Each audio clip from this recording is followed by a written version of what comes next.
2036ஆம் ஆண்டுக்குள் $1.5 டிரில்லியன் பொருளாதாரம் கொண்ட மாநிலமாக தமிழ்நாட்டை மாற்ற இலக்கு நிர்ணயம் செய்யப்பட்டுள்ளது என அமைச்சர் மரிய வில்சன் தெரிவித்துள்ளார். 2026-2027 பட்ஜெட் தாக்கலின் போது பேசிய நிதியமைச்சர் மரிய வில்சன், வறுமை இல்லாத தமிழ்நாட்டை உருவாக்க 2036ஆம் ஆண்டுக்குள் $1.5 டிரில்லியன் பொருளாதாரம் உள்ள மாநிலமாக மாற்ற இலக்கு நிர்ணயம் செய்யப்பட்டுள்ளது என்று தெரிவித்தார். மதுபான உற்பத்தி ஆலைகளுக்கான சிறப்பு கட்டணம் மூலம் அரசுக்கு கூடுதலாக 1000 கோடி வருவாய் கிடைக்கும் என்று எதிர்பார்க்கப்படுகிறது என்றும் தெரிவித்தார்.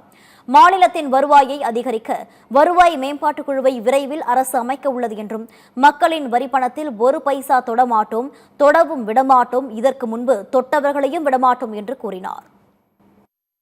தேசிய அளவில் பல சமூக பொருளாதார குறியீடுகளை முன்னணியில் விளங்கும் மாநிலமாக தமிழ்நாடு பல ஆண்டுகளாக இருந்து வரும் நிலையில், தமிழ்நாட்டை வறுமை இல்லாத அனைவருக்கும் சம வாய்ப்பினை வழங்கி அதன் மூலம் சமூக நீதியினை நிலைநாட்டும் மாநிலமாகவும் 2036ஆம் ஆண்டுக்குள் $1.5 டிரில்லியன் பொருளாதாரம் கொண்ட மாநிலமாகவும் உயர்த்த தேவையான சமூக பொருளாதாரம் மற்றும் மனிதவள முதலீடுகளை மேற்கொள்வதற்கு நமது அரசு உறுதி பூண்டுள்ளது.